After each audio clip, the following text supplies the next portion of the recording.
Good morning and welcome to the tiny, unassuming, landlocked nation that is Laos, specifically the capital, Vientiane, the capital which is heavily overlooked for other touristy parts of the country, but we're going to be here for the next 2 to 3 weeks and we could not skip the capital. From Myanmar we got a 1-hour flight to Bangkok, had one night in the city and then got up and flew directly 1 hour to Vientiane, Laos, a country that has fascinated me for such a long time, with such a fascinating history. One of only 5 openly communist countries left in the world, and a country that has had a hard recent past. The secret war where more bombs were dropped on Laos than the entirety of Europe during World War II. But times have changed, smiles have returned, and the infrastructure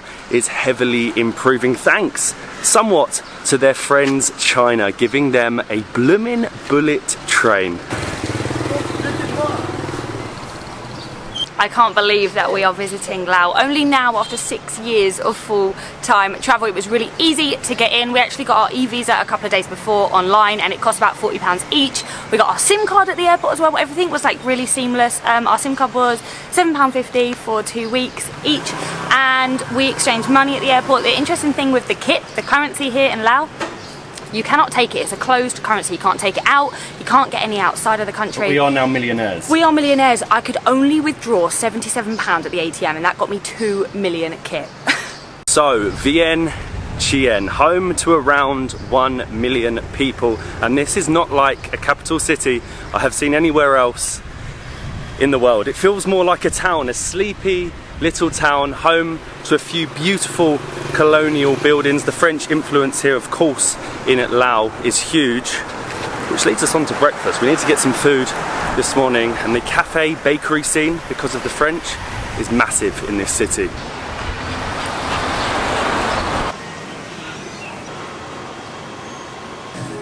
So baby, can I please have 2 iced Lao coffee?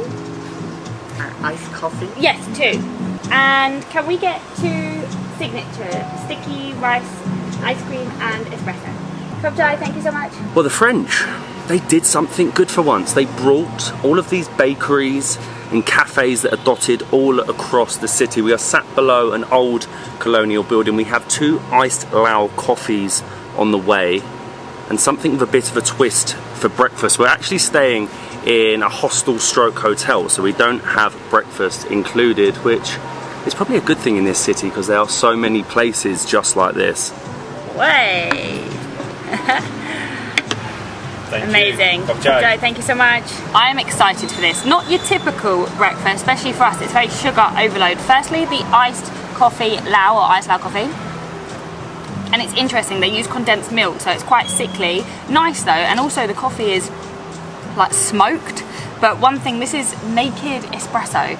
They were quite slow, so I'm starving and need my coffee hit. What on earth am I meant to do with this? This is the weirdest thing ever. So this is sticky rice, or khao niao. It's traditional. It's the unofficial national dish. They literally have sticky rice for everything. So but not with espresso and ice cream. Do you think you're supposed to pour it on the... Pour on top, ready? Let me see this. Wait, no, I just... Go. Oh, I don't want too much coffee. And then you got like little bits of fruit and ice cream. The weirdest breakfast ever.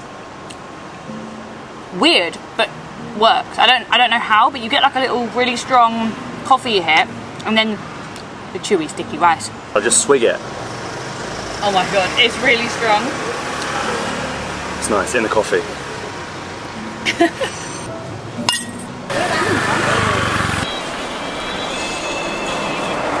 That was a sugary, caffeine-y overload to start our day in Vientiane, and that came to 250,000 kip, which is expensive for Lao standards. About 10 English pounds. £1 is about 26,000 kip, but as a whole this country is incredibly cheap. Our hotel hostel is £20 per night, and you can get a local beer for around $1.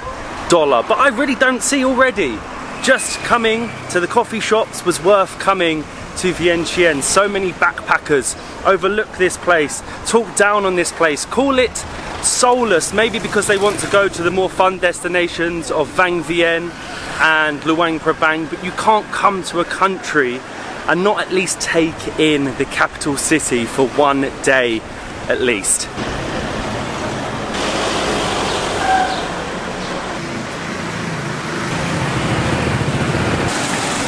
Bye-bye. I'll see you later with the beer. How many in the back? You have lots, right?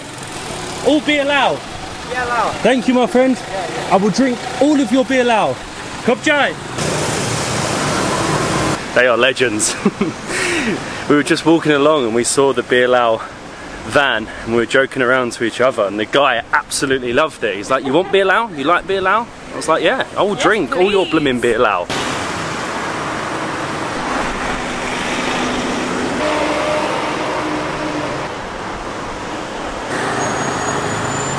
It's actually a really difficult city to explain, to define. It doesn't feel like one at all. I wouldn't say it was soulless.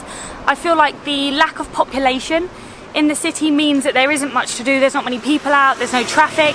I think they said there's like 7 million people that live in the countryside, in the hill tribes, in the mountains. So this being a capital city with like, what is it, 1 million people, it just... Or less, I think there's less, and there's not many touristic sites to see. No, there isn't much to see at all, but I actually quite like it. Peaceful. Yeah, peaceful, quiet, and it doesn't really have, like, even Yangon had a hustle and bustle like in the downtown. This is essentially downtown, and as you can see, there's nobody. There's no hustle and bustle.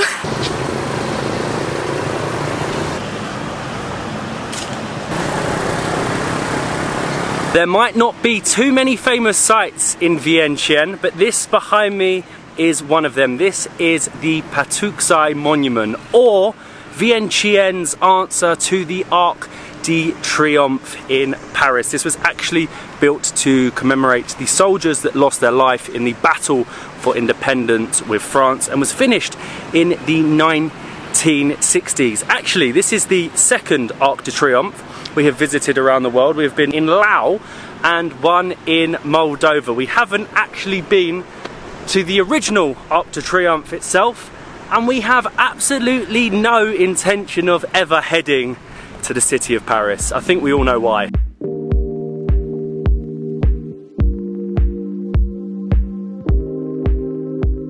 I love how they've taken the style of the Arc de Triomphe and they've made it their own. They have the Kinari, which is a mythological creature in the Laotian culture, and it's actually a half woman, half bird. So that is surrounding the Arc de Triomphe, and I'm not sure, but I think you might be able to go up to the top of it. We're going to see anyway, because I feel like you get quite a good view. I mean, there's not much higher than this. It's a huge grand highway. Just, yeah. But there's like no one around again. Literally no one. It is so beautiful. Just look up. Look at this. The decoration. So I think, from what I've read, there are like Buddhist gods around here as well, or the protectors of Buddha, and then you also have the mythological creature, the Kinari, surrounding it. And I wasn't expecting it to be sparkly. There's just sort of sequins and multicoloured pieces of glass surrounding it. It's actually done really nicely. Somebody. Hello. 2, please. 60,000. Okie Patu Xai. Patu Xai. We are going up. 30,000 kip each, so just over £1 English, and we should get panoramic views from, look at this. Oh, this is cool. Well, we're not actually up yet. We're like halfway up, but we should get pretty good views of the city from up here. Again, like, we're the only ones here. We've seen a lot of tourists, like within our hotel and the area we're staying in, but at the actual sites, it feels like people don't come out and explore. And we are up. They have definitely put some money into this place pretty recently. I know in 2020 they added the fountain and the lights of an evening, which we'll have to come back and check out, but you really do get a perspective of just how flat the city is. There isn't many high-rise buildings at all. I think this here is like the Prime Minister or the President's building, but it's just sort of like vastly flat and so quiet. We are right in the city centre right now, probably dead centre. Listen, and you can hardly hear a thing. I just love the fact that it's copied sort of the Arc de Triomphe. It's a real middle finger to the French when getting their independence. Sabadi, to restaurant Patu Xai? Patu Xai restaurant. How much? Yes. How much? 100 keep, sir. 100? Yeah, 2. It's only like 2-minute drive. I do 50. Okay. 50, okay. Go. Okay, let's go. 50 kip. That's fair. 100,000 would be like, it costs less than that to get to the airport. Then go, just down the road. These are random though, aren't they? They're very cool, it's why I wanted to get in it. They're like multicoloured tuk-tuk bicycle type things.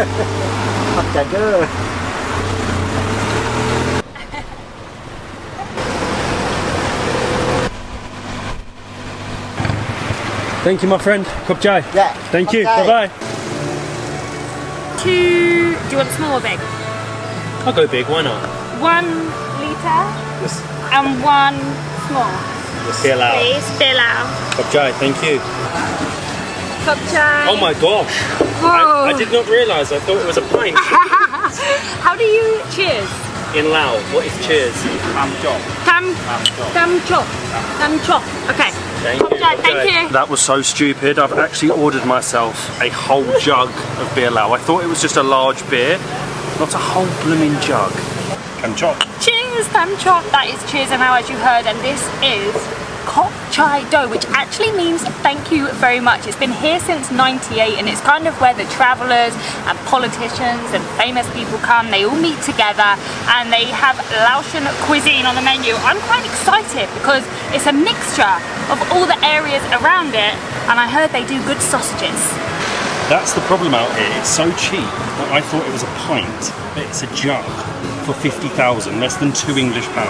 And we have a Laotian feast. Check out the way that our sticky rice comes. Of course you had to have sticky rice, and we have the crowning glory. I think it's sai wow. It's like a herby pork sausage made from fatty pork, as you can see. And this is a staple. I don't know if I'm just going to eat it on its own. Wow, don't use that sauce, very spicy, but the sausage, crispy on the outside, and so herby. Very fatty, but I think that's the best taste. They actually have such an extensive menu, from crickets, deep fried, to That's really good. It's crispy, spicy, hits the spot. I never thought I'd be having a sausage in Laos.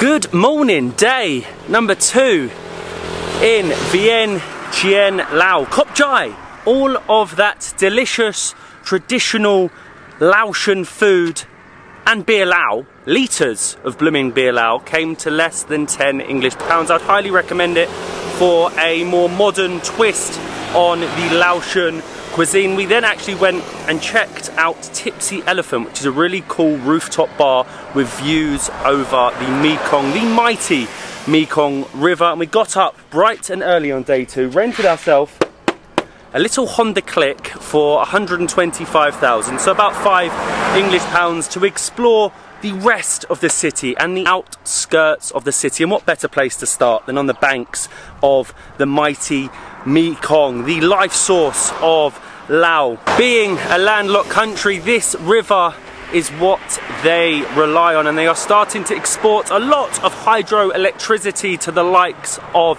China and Vietnam. But today's first task is to get out of the city and head to the famous Buddha Park. On the other side of the Mekong is actually Udon Thani, so it separates Thailand and Laos. Actually, the other side of the river looks slightly more built up than the capital city of Laos, which is absolutely crazy. But we have already had our breakfast this morning. We went to another cool, hip cafe called Common Ground. It's actually got a really good menu, and we do have a 30-odd minute drive to get outside of Vientiane.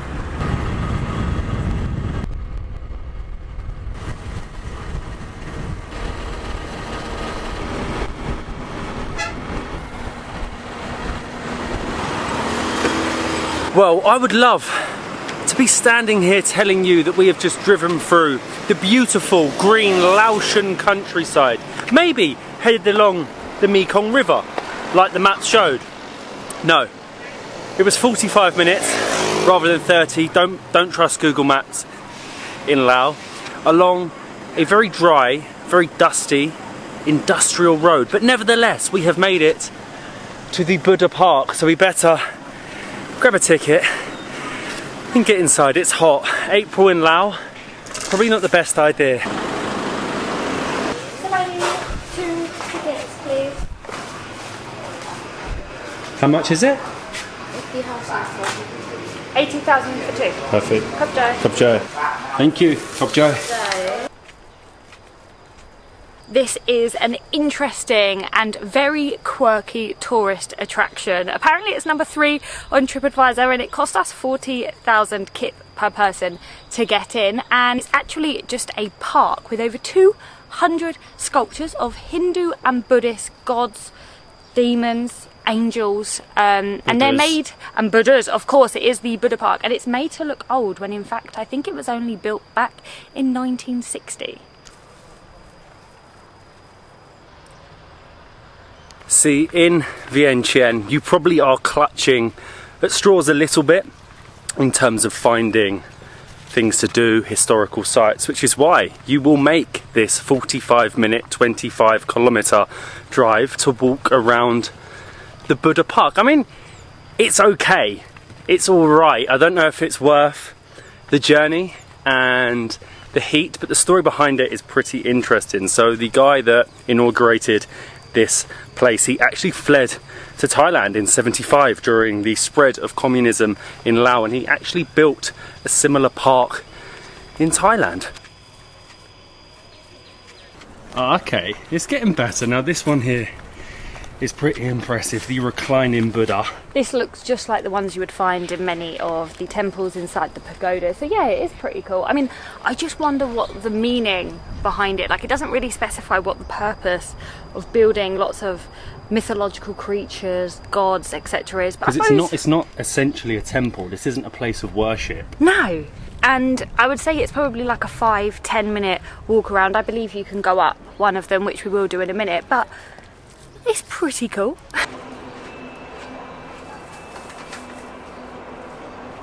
Now this feels like an old game show or something. You go in the creature's mouth, and I think we can climb up to the viewpoint.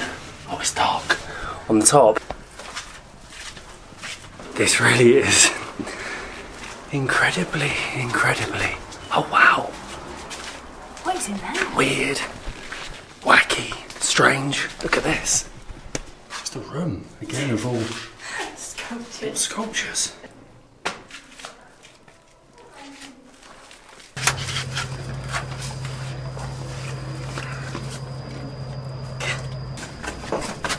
You have to sit down, I think. Yep. Oh, if you've eaten too much, or you're slightly too large, Oh god, that was tight. you're going to struggle. You literally come out of the creature's mouth, and then it reveals the views all the way over your Buddha Park.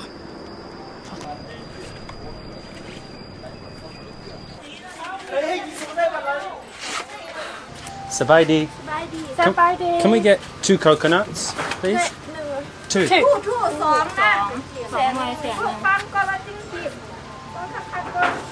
Perfect.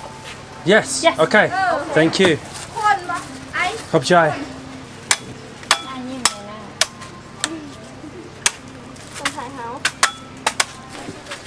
Thank you very much. Khop Chai. Thank you so much. Thank you.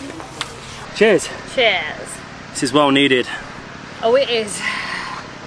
Oh, in the 45-degree heat today, but at the back of the Buddha Park there is a couple of nice little restaurants.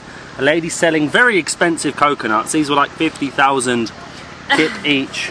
But it's right, I was about to call it the Danube on the famous Mekong, and you can see, look, swaddy crap.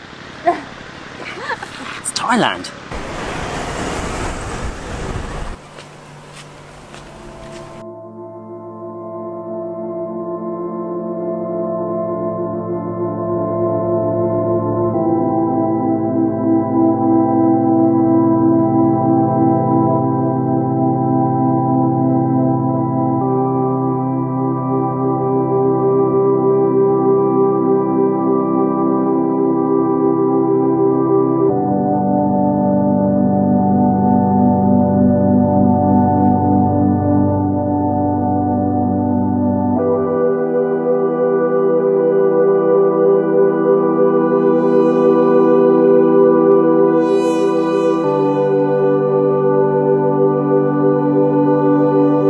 If you have time while in the capital, make sure you visit Cope. From the Buddha Park, we headed to the organisation that helped so many people affected by the millions and millions of bombs dropped on Laos during the Secret War. A war I feel we should all know a little bit more about. You can walk around the museum there and you can either make a donation or buy a souvenir to remind yourself and others of what's happened. If you can take away one fact, take this. During the Secret War, the US, on their way back to base, if they had any bombs left, they would drop them before returning to the base anywhere. They didn't care where they were being dropped, so like I say, millions of bombs were just dropped and still unexploded to this very day in villages all across Laos. But we have now headed to, behind me, the national symbol of the entire country. It's very gold. It sure is. This is That Luang, and it's suggested to have been built back in the 3rd century. It has actually been redone, I think, around in the 1930s due to all of the disruptions and wars that has happened throughout this country. But like Matt said, it is the national symbol, and I believe somewhere over here is the entrance. Somewhere, it feels like we're already in there. Yeah, it does, because it has the big park on the outside, but it's pretty impressive. 30,000 kip per person, and we're in. We have noticed that the sites in Vientiane, they're always 6 times more for a foreigner compared to a local, but it's still so cheap that you don't really care. And it's nice in here because you sort of have this shaded walkway to stay out of the 45 degree heat at the moment, and you can just take in the sights of the golden stupa. I must say, after previously being in Myanmar and seeing Shwedagon Pagoda, I'm sorry Lao, but it puts this one to shame a little bit.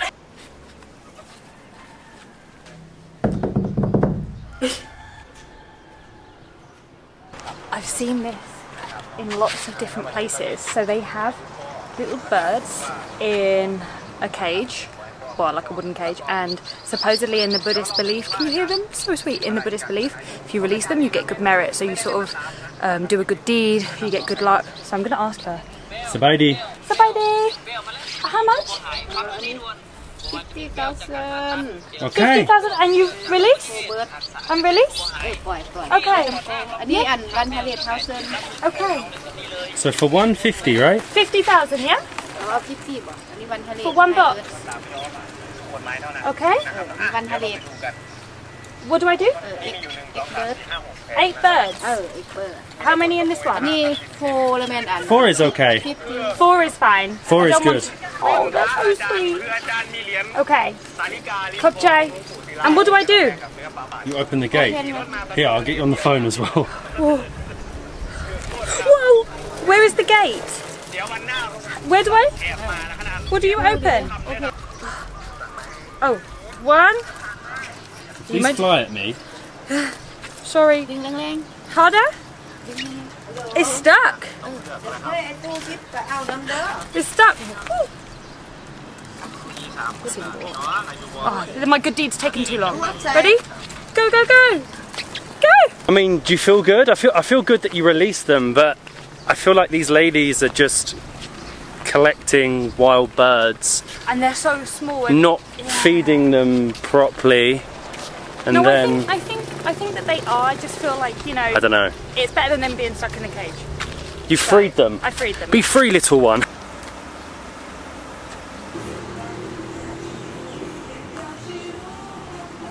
Oh, that is so good and so needed. So after Molly became the bird whisperer, we had to go back to our accommodation, have a shower because it was just too hot. We dropped the bike off, which I would highly recommend because you save a lot of money getting a bike rather than doing it with a tour. Like the guided tours are like $40, so everything we saw today would cost you $40. We got a bike, $5, so a lot of money saved. And we went, and you're probably wondering why I'm wearing a shirt that says the Lao People's Army. Well, it was the only football shirt I could find at the night market. This is nice. The sun is starting to set on the banks of the Mekong, and there are a ton of bargains. This is actually open every day from 5 p.m. I believe, and I thought originally that it was going to be a night market with food as well, but it is just full of literally everything you can think of. All your tourist tat is right here. Sabaidi. Hello. Do you have the Lao? This one in my size? This one? Lao. Yeah. You have in my size? XL. You have 2XL? Yeah, perfect. Yeah. Do you have 2XL? 2? 2?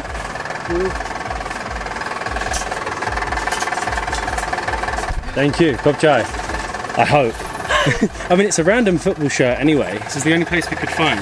And it says the Lao People's Army Yeah, on it. I know, I don't know. But also the sizing. You know, Lao people are actually this one very as well. small. This one doesn't say Lao People's Army. But it does have the flag. I'll ask him for this one too. Perfect. Ah, you have. Perfect, I'll have to try it. I do have this one also. This one too? You have? In extra. Patu Xai. In foreigner size. That's nice. But it's the Lao People's Army that I don't understand. It's football, not army. Football sponsored by the army. Good job we're not in Myanmar. Oh. Will it fit? Because Laotian people are actually the second smallest in the world. Good? It's good, it fits? Handsome. Perfect. Very handsome. How much is this one? 90. How much? 95. 95, perfect, done. 95, deal. 95,000. Yeah, I do not want the shorts though, you can keep the shorts. The shorts I do not need, just strap. I now either have the Lao football shirt or I'm representing the Laotian army. I paid 95? Yeah. 95,000, which is about £5 but then when I was leaving I saw all the signs and it said like 35, 40,000, so I probably paid 3 times the price, but it's one to add to the collection that we just checked out, and then we stumbled across this place, 525. It's like a really quirky little cocktail bar, lovely little outdoor seating. We're probably gonna get some food because that really does bring to an end our time in the capital. I'll be honest, it probably is a little bit of a nothing capital. I can see why some say to skip it, but you can find the little gems like this place, gems like Patu Xai, and it was just cool and quirky going around, walking around the Buddha park, Molly releasing the birds, becoming such a great person for the environment. But tomorrow we will be heading north and we'll be getting the bus to the adventure capital of Laos, Vientiane. See you in the next one.